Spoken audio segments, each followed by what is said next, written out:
Hey everybody, it's the MadMaster here. I'm just doing a video today, and this one is entitled "The 5 Albums I've Listened to the Most." And this is not necessarily albums that I've listened to like that are my favorite. They are amongst my favorites, but just as far as like listening time and just putting it on over and over again over the years, I realized probably the albums that have the highest count of plays from me. Now, like I said, it doesn't necessarily mean that they're my favorite bands or my favorite albums. It's kind of a complicated thing because it's like, well, if you start listening to something when you're 13, you're still listening to it at age 100, like I am. Just kidding.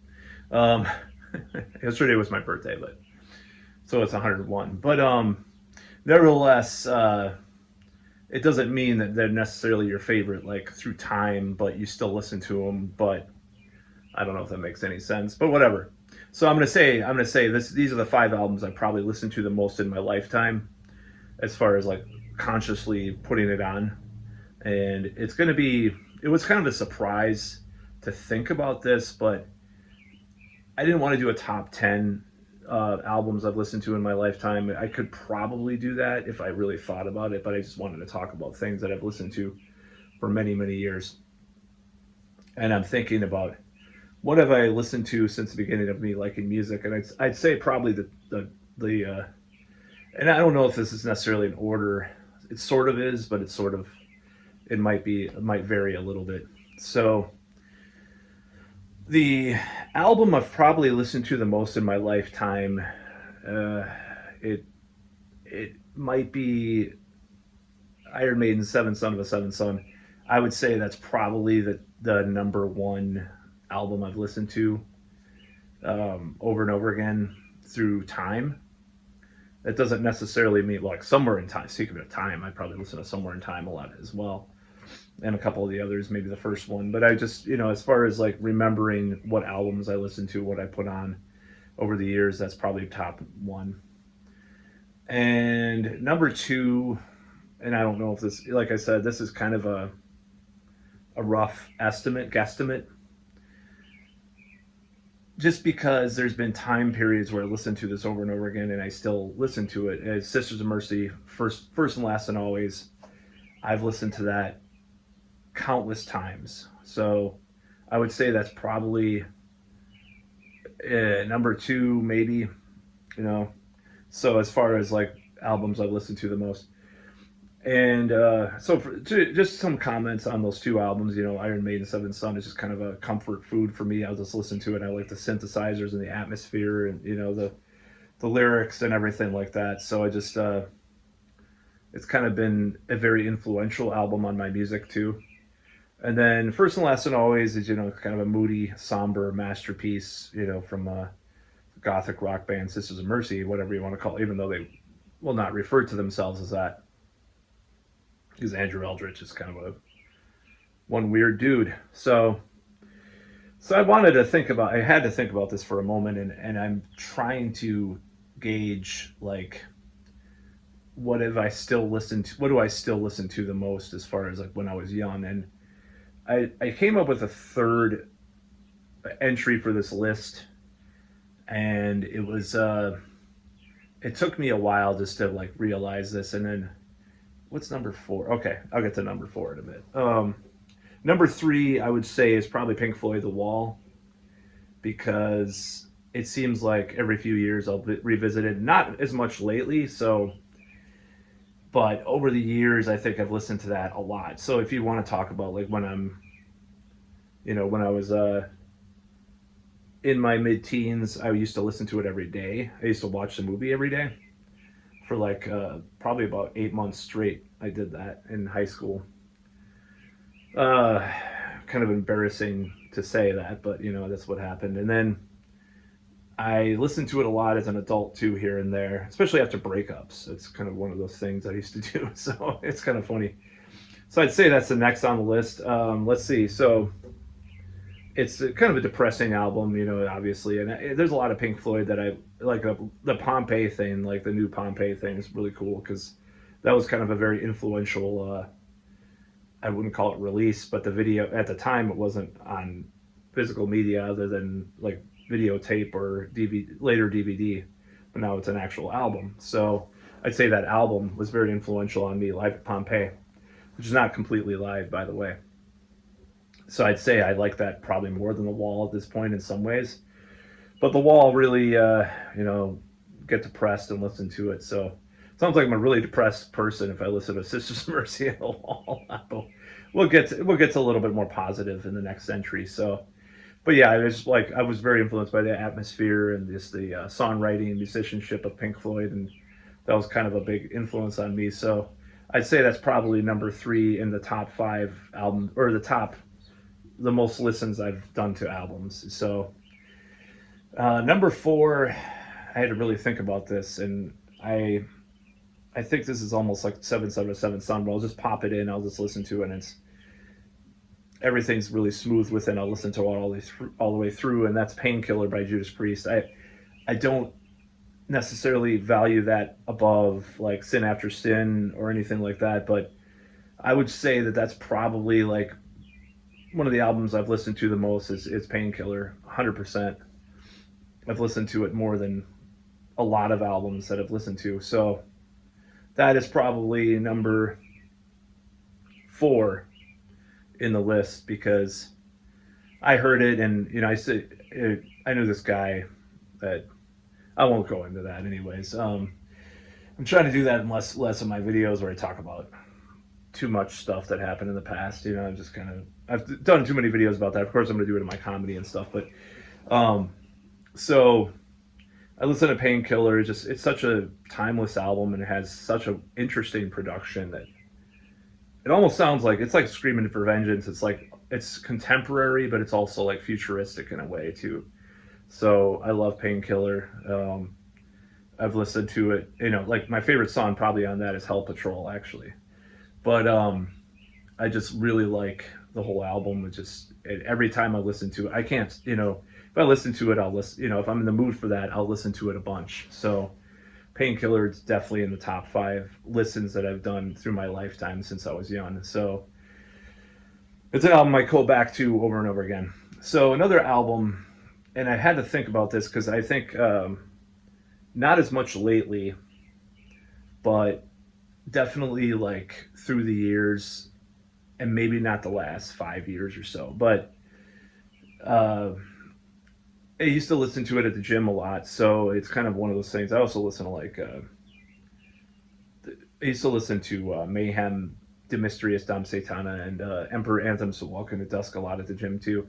But this kind of crosses the path between my adolescence / childhood and adulthood the most, probably, because like I didn't listen to like power metal until like my late teens, my early 20s and stuff, and a lot of stuff that I've got influenced by was that period. So I'm talking about like through time what I've listened to the most, and still like Sisters of Mercy was like mid-teens. So and The Wall, but that still is a longer time period to listen to music. So I'd say Danzig's first album, self-titled, I've listened to the most out of a lot of albums that I listened to from the beginning, and it still is my favorite Danzig album, and I really like the production, even though it's a very different type of production than most people would prefer, especially at the time. It was very novel in a way because it was very retro.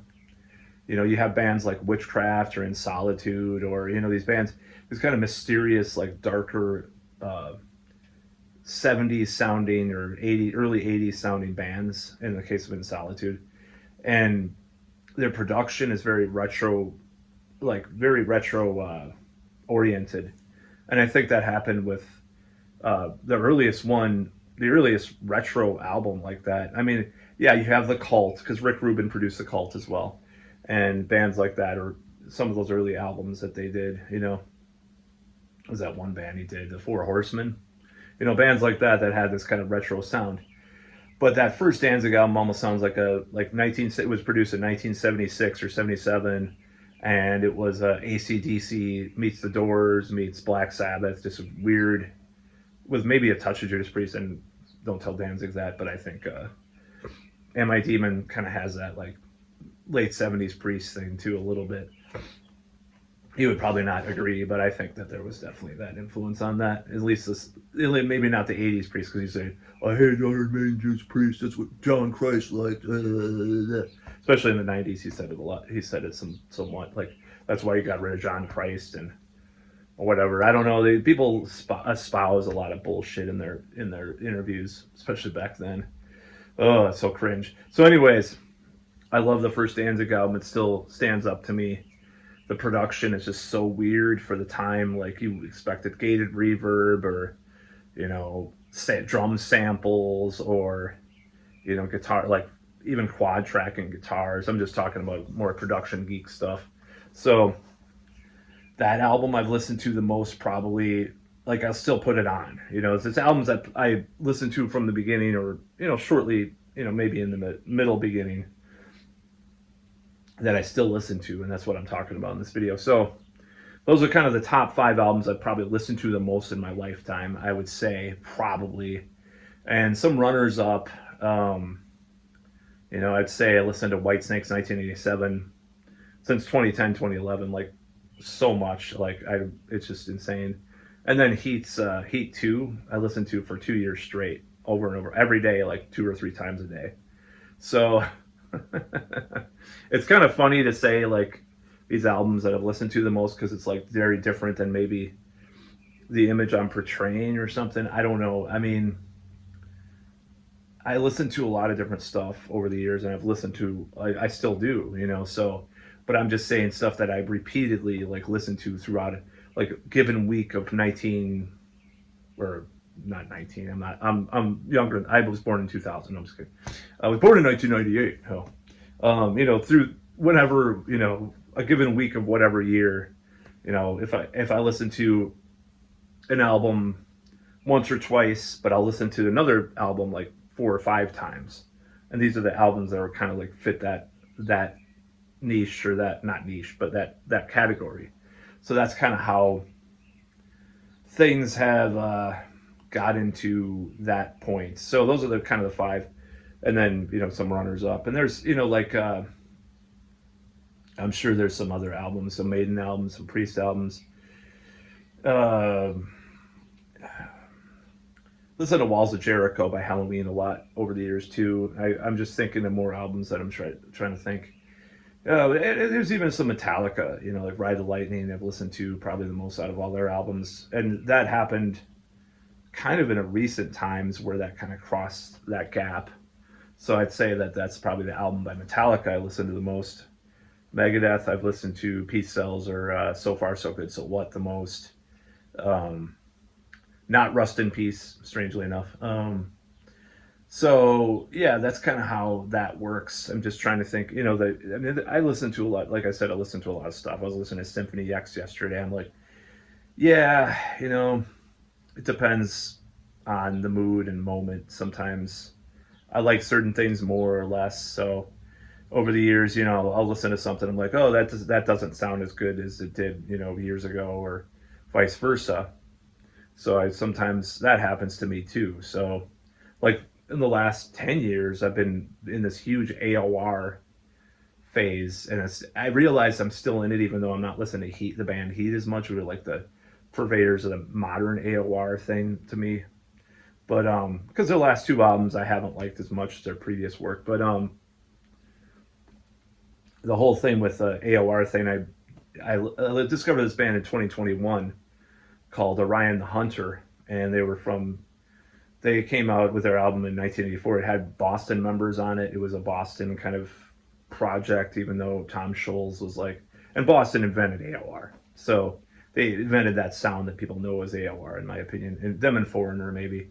So, and there's a couple, Journey got wind of that and kind of caught into that after, a couple more out, like 1978, 1977, 79. So that's kind of how that happened. But, that album has a lot of cool stuff on it. And I've been listening to that over and over again. So it's like, that's kind of my forte nowadays is a lot of AOR, even though I kind of was out of that for a while. I was listening to some other stuff. I was trying to get into more, I don't know, black metal and stuff. But like, so when I listen to music, which thankfully it's come back in my life, because for a while I was not listening to a lot of music. Actually, Merciful Fate King Diamond over the past year has been probably the most listened to. So that may actually, you know, in a year or two, and that might be enough to like go in that top 10 of most listens, is probably Don't Break the Oath. We'll probably get in there because I've listened to that over and over again this past year. And then back in the day, I listened to it a lot, and there was kind of a gap, and I listened to it like a couple times a year and stuff. But now I'm just like listening to that all the time. And I don't think there's any other well, Melissa is actually pretty prominent in my playlist nowadays too. So I listen to those two albums all the time. So they might actually get in the top 10 eventually. But yeah, that's the stuff I listen to the most. I've listened to the most in my life. So it doesn't mean necessarily I'm into it at the time. Like there's times I'll get into prog metal, I'll get into black metal, I'll get into synth wave a little bit more, or whatever. You know, I like a lot of different types of stuff. I'll get into fusion. You know, like I actually kind of have an urge to listen to more of that stuff because I was watching a movie was that had a soundtrack with some fusion band that did the soundtrack, and I can't remember what movie it was. I watch a lot of movies too. I can't remember. I might do a movies video next actually. So yeah, those are the 5 albums I listen to the most. Say what you will, judge what you will from that. Those are just the albums that kind of come into my life over and over again. You know, even if Pink Floyd The Wall might be a little less prominent lately. I mean, I even bought the Roger Waters The Wall when it came out, the DVD, Blu-ray or whatever. I think it's a DVD. It's over there. I'm looking at it right now. So I'm very much into that theatrical side of rock too. So that's kind of actually been like simultaneously with the AOR thing, I've been getting more into that too, like checking out Lizzie Borden, all these old Alice Cooper albums. I even bought the new Ghost. I haven't listened to it yet, but like I don't hate Ghost as much as a lot of other people do. I certainly don't like, the main thing with Ghost is I don't like people that like don't know, they'll listen to Ghost but not like check out the older bands. That's what I don't like. I hate that with all that stuff. So anyways, that's about all.